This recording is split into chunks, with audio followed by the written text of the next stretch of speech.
Hola, ¿qué tal? Buen día a todos. Es un gusto para mí estar el día de hoy con el Rabino Chicurel en Las Cosas Como Son. Y en esta ocasión vamos a platicar sobre algo que concierne a estas fechas, que es Yom Kippur. Resulta que Yom Kippur es el Día del Perdón en el pueblo judío, en la comunidad, en la religión judía. Y hay muchas preguntas por hacer, Rabino. ¿Cómo está? Buen día. Muy buenos días, un gusto estar contigo una vez más, con todos los que nos están viendo. Vamos a ver de qué se trata Kippur. Ok, pues vayamos a la primera pregunta. Es un ayuno muy largo, es el Día del Perdón. ¿Cuántas horas se ayuna y qué está prohibido hacer en Yom Kippur? Pues así es muy interesante porque realmente no hay un horario como tal, sino que dependiendo de dónde nos vamos a encontrar, en qué latitud, va a depender desde el momento en el que se pone el sol entre el 9 y el 10 de Tishré. Como tú sabes, como todos sabemos, de acuerdo al judaísmo, el día comienza al anochecer. Entonces, desde el principio del anochecer, cuando se pone el sol, ya comienza el día de Kippur, hasta el día siguiente, cuando se oscurece por completo, que en la Ciudad de México o en los lugares que están más o menos en la misma latitud, vamos a tener alrededor de 25 a 26 horas de ayuno como tal. En otros lugares, si vamos a estar más hacia el norte, en el verano boreal, entonces conforme nos vamos yendo hacia el norte, por la inclinación del eje de la Tierra, el tiempo entre la puesta del sol y el oscurecer completo en la noche va siendo cada vez más largo. Entonces sí hay lugares donde no nos convendría estar en Kippur, como por ejemplo, no sé, Noruega, Rusia, Siberia o las partes más boreales de Canadá, etcétera, no son lugares donde convenga estar en Kippur. Pero en general podemos decir que es un día completo según la Torah. No de 24 horas, que es un horario convencional, simplemente establecido para facilitar la medida, sino es un día cósmico, desde que se empieza a poner el sol hasta que se hace completamente oscuro al día siguiente. Ese es con respecto al tiempo. ¿Y qué está prohibido, Rabino? Correcto. No se puede comer, no se puede tomar agua. ¿Qué más no se puede hacer? Ok, la Torah dice, Teanu et nafshotechem, me'erev ad erev, desde el atardecer hasta el siguiente atardecer, deben ustedes de hacer que sus almas, su ser, su nefesh, no tenga placer. Inui es hacer que no se sienta placer físico. Entonces, está establecido que eso depende de 5 factores. Número 1, no comer ni tomar. Ese es uno, no son 2. No comer, no beber. Después, no bañarse, no lavar el cuerpo.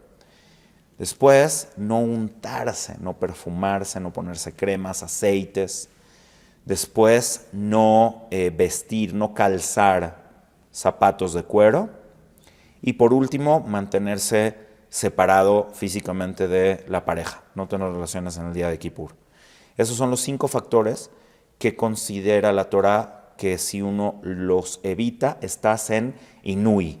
Se traduce a veces por aflicción, pero yo no considero que esa traducción sea la más correcta, porque realmente no es algo que al final te va a causar un daño, sino es evitar el placer durante este día.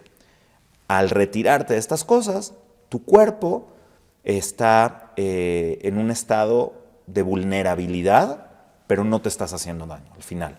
Y es muy importante mencionarlo, por si hay alguna persona que su estado de salud no le permite ayunar, alguna persona que sea diabética o que tenga alguna enfermedad crónica severa o que necesite forzosamente consumir algún tipo de medicamento.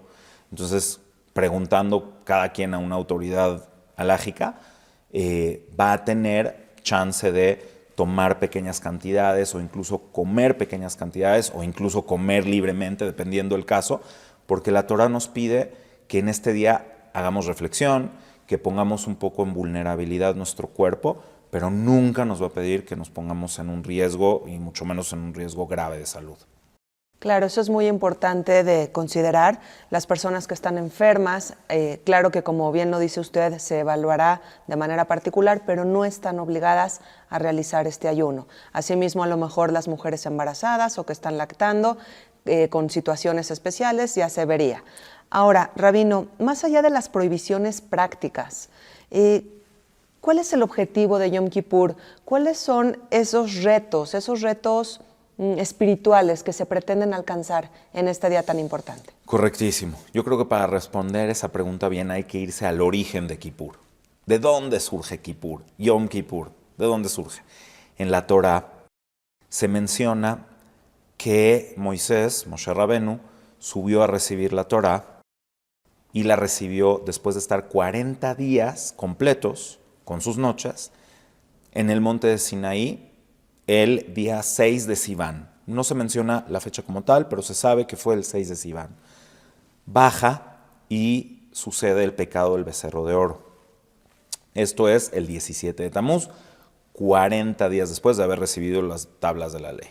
Entonces, a partir de ahí, Moshe vuelve a subir a pedir perdón por el pueblo en 2 ocasiones.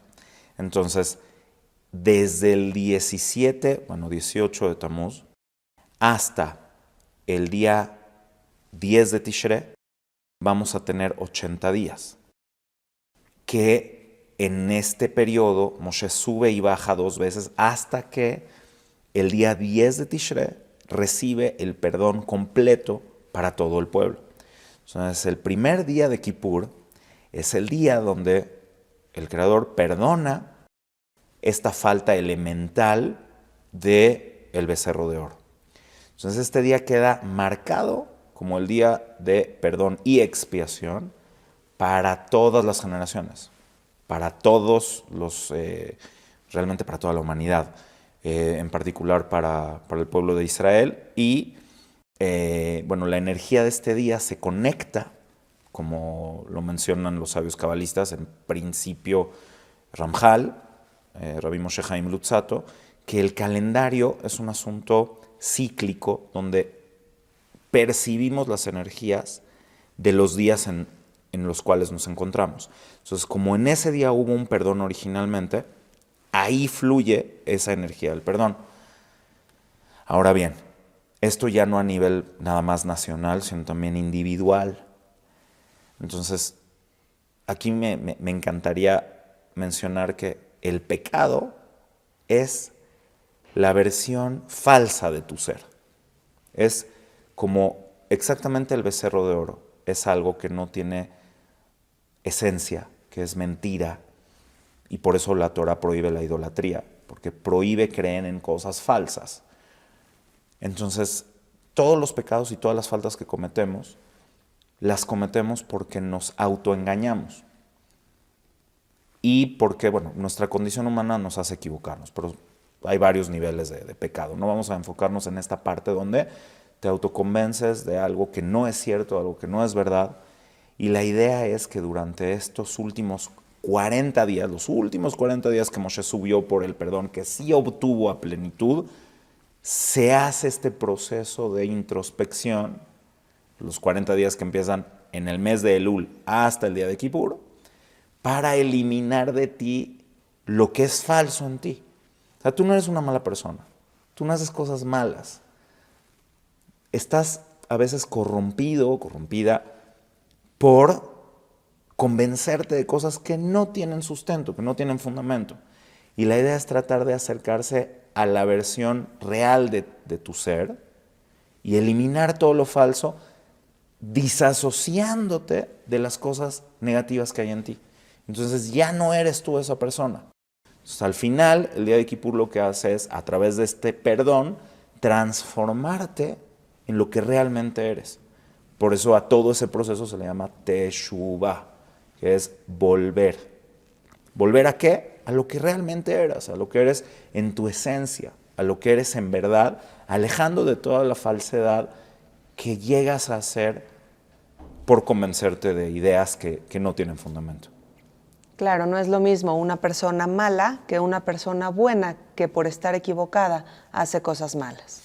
La intención es volver a nuestra esencia. Y Rabino, en este ayuno tan importante, que es quizá el más importante del año, ¿qué se reza? ¿Los judíos están en las sinagogas rezando la Torá, fragmentos de la Torá, o hay algún rezo en particular? Por supuesto que se lee la Torá en todos los días especiales, desde Shabbat, las fiestas, Rosh Hashanah, Yom Kippur, que también es considerado como uno de los Moadim, uno de los momentos especiales que se pueden llamar fiestas de la Torá. Sí se lee, por supuesto que se lee un fragmento de la Torá. Se lee la Torá en la mañana y en la tarde, pero están los 5 rezos, las 5 tefilot especiales de Kippur. Durante todos los días del año se rezan 3 oraciones. Se empieza en la noche con Arbit, que es el primer rezo del día, no Shacharit. Shacharit es el segundo. Todos tenemos esta concepción de que el día empieza en el amanecer, y sí, bueno, digamos que arrancas en el amanecer, pero realmente empieza el rezo en la noche, en Arbit. Después tienes el rezo del amanecer, Shachar, Shacharit, y Minha, que es el rezo del atardecer. En el día de Shabbat o en el día de Yom Tov, todos los días de guardar, se aumenta un rezo sobre estos que se llama Musaf. Todo esto en concordancia con las ofrendas que se hacían en el templo. Todos los días se hacía el Corbán Tamid, en el amanecer y en el atardecer. Era una ofrenda diaria doble. En los días especiales se aumentaba uno, por eso se llama Musaf, que significa aumentar. Y finalmente en la noche, todos los órganos internos de los animales que habían sido ofrendados en ese día se llevaban al Mizbeach durante la noche. Entonces ahí tenemos el rezo de Arbit. Y en Kippur se aumenta sobre estos 4 uno especial que se llama Neilá. Es el momento del cierre, no nada más el momento del cierre de Kippur, sino es como el clímax máximo de todos estos 40 días de reflexión, donde se cierra esa puerta que se le llama la puerta de benevolencia, de clemencia divina, que estuvo abierta durante estos 40 días, es el momento de cerrar. Entonces hacemos este rezo especial que se llama Neilá. Y hay un rezo muy emblemático, Rabino, que es Kol Nidre. Platícanos un poco de este rezo y cuál es su significado. Sí, en verdad tienes toda la razón, es muy emblemático. El origen de este rezo, que está en arameo, el origen debe ser antiguo. El tema es que tú debes de anular tus promesas antes de entrar a Kippur. Antes de entrar al Día del Perdón, uno debe de anular sus compromisos, promesas, todas las cosas que nos atan. Por eso se llama atará. Se desata algo que te está atorando, que no te permite. Porque uno no puede utilizar la boca para pedir y para rezar y para pedir perdón cuando con tu boca te comprometiste a algo y no lo has cumplido.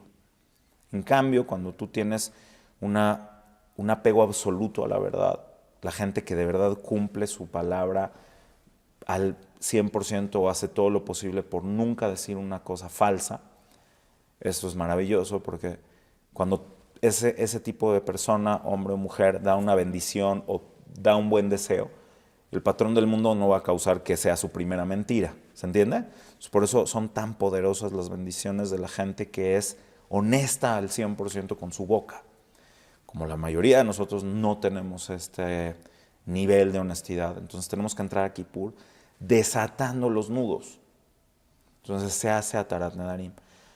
Ahora, ¿cuándo cobra mucha mayor relevancia? Es muy probable que tenga que ver con, o sea, sí hay evidencia de que esto tiene que ver o cobra este nivel de solemnidad cuando tenemos las conversiones forzosas, principalmente en España, en 1391, un poquito antes también, pero las conversiones masivas, forzosas en España y luego en Portugal, donde la gente, los criptojudíos, tenían que congregarse en secreto y tenían que, de alguna forma, abjurar de lo que ellos estaban haciendo en público por pues, todo lo que se transgredía durante todo el año y se consideraban grandes pecadores.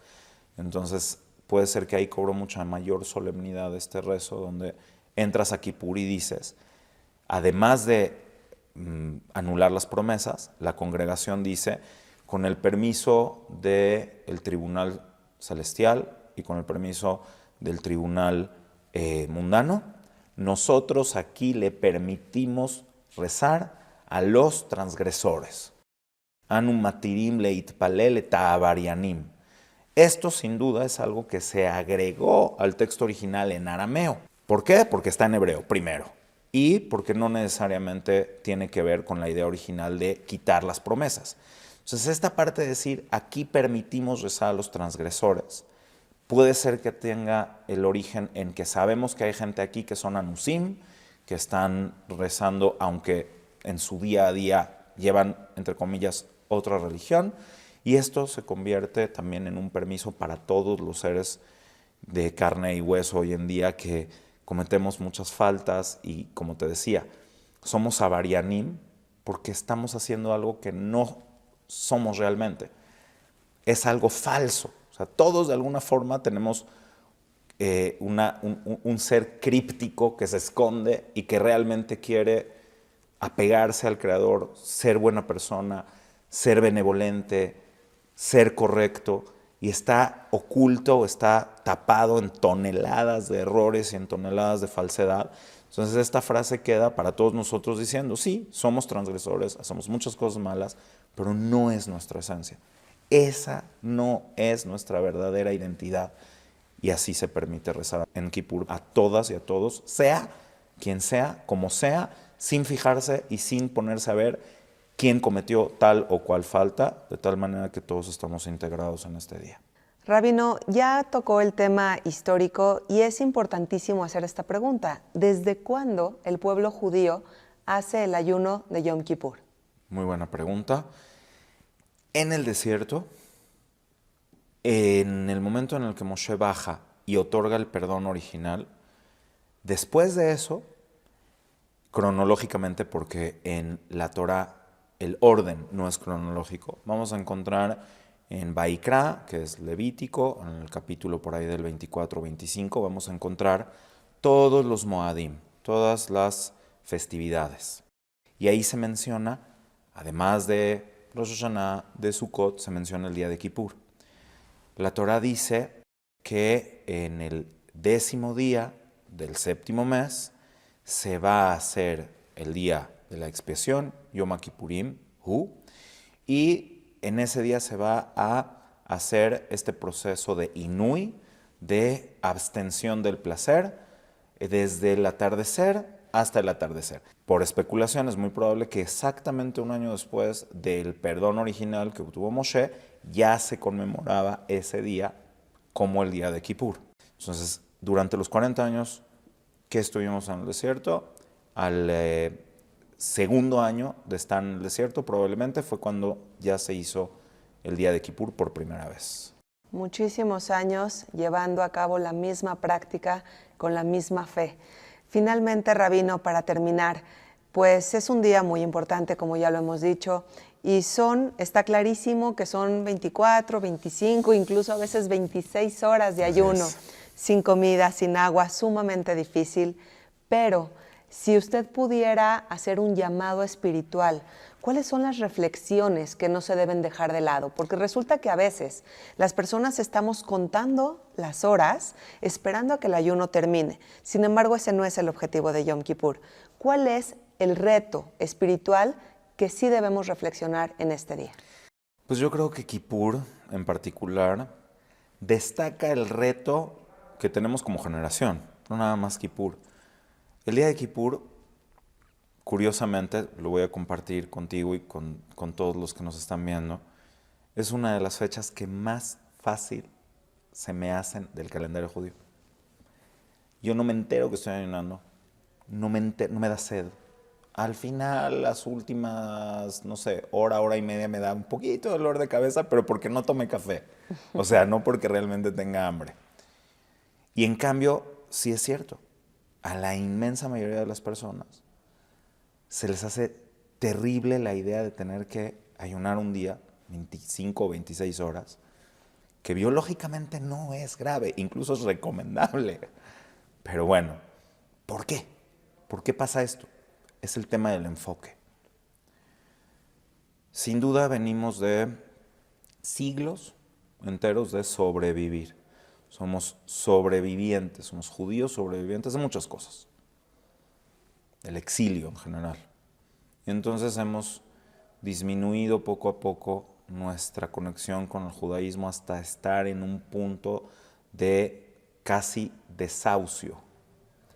Entonces, cuando hay un vacío de significado, cuando hay un vacío de contenido y te estás enfocando en lo técnico, no nada más Kipur, todo el judaísmo es una losa insoportable, técnicamente hablando. Y desgraciadamente el judaísmo se tuvo que mantener a ese nivel mínimo de supervivencia técnica porque no tuvimos el tiempo, el espacio para generar la educación suficiente a las siguientes generaciones y eran muy contados, muy poquitos los que podían llegar a tener este nivel de conciencia y de conexión, más aparte que se manejaba la autoridad como impuesta, no nada más en el mundo judío, en el mundo en general, la autoridad se manejaba como algo impositivo desde la Edad Media, pasando por el renacentismo hasta el siglo XX. Entonces, ¿qué es lo que nos queda? Nos queda un judaísmo de, híjole, pues por lo menos Kipur sí voy a hacerlo, porque sabemos que es muy grave y sabemos que sí es como la línea roja donde si te vas ya para el otro lado ya de verdad ya estás como que desconectado a un nivel muy grave de tu esencia. Entonces la gran mayoría de las personas cuidan Kipur, por lo menos en el aspecto del ayuno, pero no lo sienten, no lo entienden, no lo vibran. Entonces, tanto es la reflexión para Kipur como para todo lo que hacemos, y olvídate del judaísmo y de las mitzvot, lo que sea que vayas a hacer en tu vida, tienes que tener un sentido, tienes que tener un contenido en tu trabajo, en tu familia, en todo lo que haces en tu vida tienes que tener un contenido que te dé significado.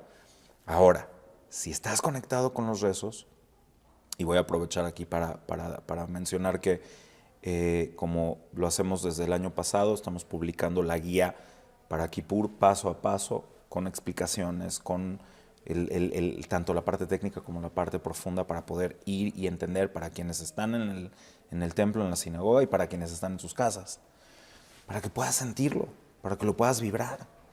Y lo que yo hago, y no es grandeza, es simplemente desde que me despierto hasta que se acaba Kipur, no paro de estar conectado, no paro de estar vibrando y sintiendo el día de Kipur. Entonces literal son 3 parpadeos, me cuesta más trabajo físicamente Rosh Hashanah, me cuesta más trabajo como ayuno Tisha B'Av, porque hay muchos espacios muertos, porque también es un día muy, muy, muy difícil emocionalmente. Kipur no, Kipur es un día de alegría, de alegría y de conexión. Entonces yo creo que si vamos a estar donde sea que puedas hacer tu rezo, donde sea que te puedas conectar, en tu sinagoga, en tu Bet Knesset, en tu casa, donde te toque, dale unas horas antes, dale un par de días antes, lee, investiga, toma tu libro, si no entiendes hebreo, toma tu libro con traducción, para que tengas una idea del sentido profundo del día de Kipur, y lo vas a disfrutar, no solamente no va a ser pesado, lo vas a disfrutar. Y si alguien logra tener un poquito de esta experiencia, hay que aprenderla a replicar en todo lo que hacemos en nuestra vida como judíos y como seres humanos. Y sin duda eso va a hacer que nuestra vida sea mucho más vibrante, mucho más real y dejemos de sobrevivir para realmente vivir con plenitud. Rabino, yo creo que con eso nos quedamos. Definitivamente estamos en un mundo muy acelerado, en donde vivimos una rutina pues con mucha prisa, llena de temas materiales, y sin duda tener una pausa, por lo menos una vez al año, para alejarnos de esos placeres mundanos y conectar con nosotros mismos, viajar a nuestro interior, pedir perdón a las personas que nos rodean, agradecer todo lo que tenemos, sin duda es algo que vale la pena. Le agradezco muchísimo su tiempo y tanta explicación que siempre nos da de manera tan clara. Muchísimas, muchísimas gracias a ti por acompañarnos, por tus preguntas y por seguir adelante en este proyecto en conjunto. Muchísimas gracias. Gracias, gracias, Rabino. Hasta la próxima.